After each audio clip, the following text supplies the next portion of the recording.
देश की आर्थिक व्यवस्था को अंदर से खोखला करने वाला, करोड़ों की ब्लैक मनी को सफेद करने वाला महादेव सट्टा ऐप एक बार फिर सुर्खियों में है और वजह है 573 करोड़ से ज्यादा की संपत्ति और खातों का फ्रीज हो जाना। क्या है पूरा मामला, ईडी की हालिया कार्रवाई में क्या सामने आया और ऑनलाइन सट्टा सिंडिकेट से किसे मिले कितने रुपए, साथ ही भूपेश बघेल पर क्यों लगे थे आरोप, सब कुछ जानेंगे इस रिपोर्ट में। लेकिन उसके लिए ये वीडियो आपको पूरा देखना होगा। नमस्कार, मैं हूं आपके साथ रागनी वर्मन और आप देख रहे हैं CGNN लाइव।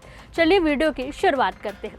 16 अप्रैल 2025 को देश भर के 7 राज्यों में एक साथ चली प्रवर्तन निदेशालय यानी ईडी की कार्रवाई ने इस हाई प्रोफाइल सट्टेबाजी घोटाले की जड़ें हिलाकर रख दी हैं।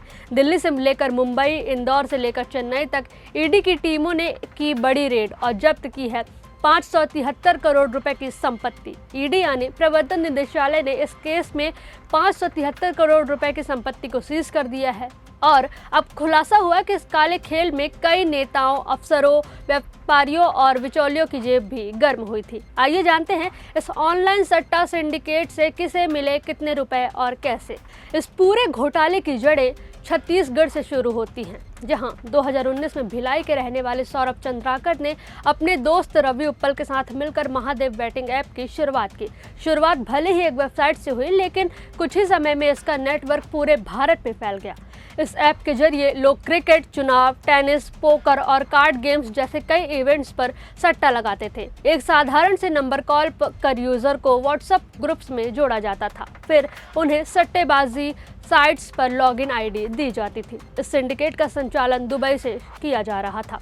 ईडी के द्वारा अब तक की गई कार्रवाई। ईडी ने 16 अप्रैल 2025 को देश भर के 7 राज्यों दिल्ली, मुंबई, इंदौर, अहमदाबाद, चंडीगढ़, चेन्नई और संबलपुर में रेड की। इस दौरान 3 करोड़ 29 लाख रुपए नगद जब्त किए गए। 573 करोड़ रुपए की प्रतिभूतियां, डीमैट खाते, बॉन्ड फ्रीज किए गए। आपको ये बता दें कि अब तक 3002.47 करोड़ रुपए की संपत्ति अटैच सीज की जा चुकी है। 13 गिरफ्तारियां हो चुकी हैं। 74 कंपनियां, संस्थाओं को आरोपी बनाया गया है। 5 अभियोजन शिकायतें दर्ज की गई हैं। पैसे का लेयरिंग और हवाला नेटवर्क। इस घोटाले में खुलासा हुआ है कि काली कमाई को सफेद करने के लिए लिस्टेड कंपनियों के शेयर में हेरफेर किया गया। भारत से पैसा मॉरिशस और दुबई भेजा गया। वहां से FPI फॉरेन पोर्टफोलियो इन्वेस्टमेंट के जरिए शेयर मार्केट में निवेश हुआ। शेयर के दामों को कृत्रिम रूप से बढ़ाया गया। कुछ कंपनियों में SME सेक्टर का इस्तेमाल करके कीमतों में उतार चढ़ाव किया गया। प्रोटेक्शन मनी का खेल, पुलिस और नेताओं की मिलीभगत। ईडी की जांच में सामने आया कि राजनेता, ब्यूरोक्रेट्स और पुलिस को भी सिंडिकेट से पैसा दिया जाता था ताकि ऐप को प्रोटेक्शन मिल सके। इसके लिए हवाला नेटवर्क का इस्तेमाल किया जाता था। छत्तीसगढ़ के सुनील दम्मानी जो सराफा कारोबारी है, उन्होंने हवाले के जरिए प्रोटेक्शन मनी ट्रांसफर की। इस काम में चंद्रभूषण वर्मा, राहुल वक्टे, रितेश कुमार यादव, किशन लाल वर्मा जैसे लोग शामिल थे।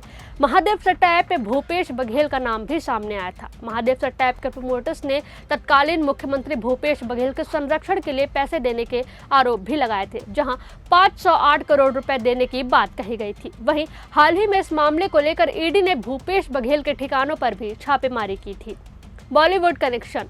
ईडी को यह भी पता चला कि सौरभ चंद्राकर की दुबई में शादी में करीब 17 बॉलीवुड सितारों को चार्टर्ड फ्लाइट से बुलाया गया था।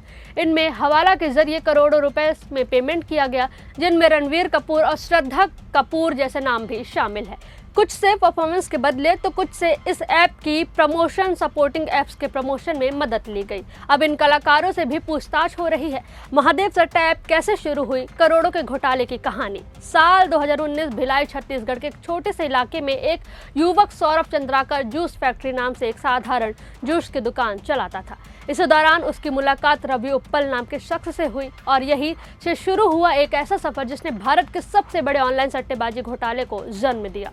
दरअसल 2017 में ही सौरभ और रवि उप्पल ने ऑनलाइन सट्टेबाजी के जरिए पैसा कमाने की योजना बनाई थी। उन्होंने मिलकर एक वेबसाइट बनाई जिसका मकसद था ऑनलाइन सट्टा बाजार को एक प्लेटफॉर्म देना।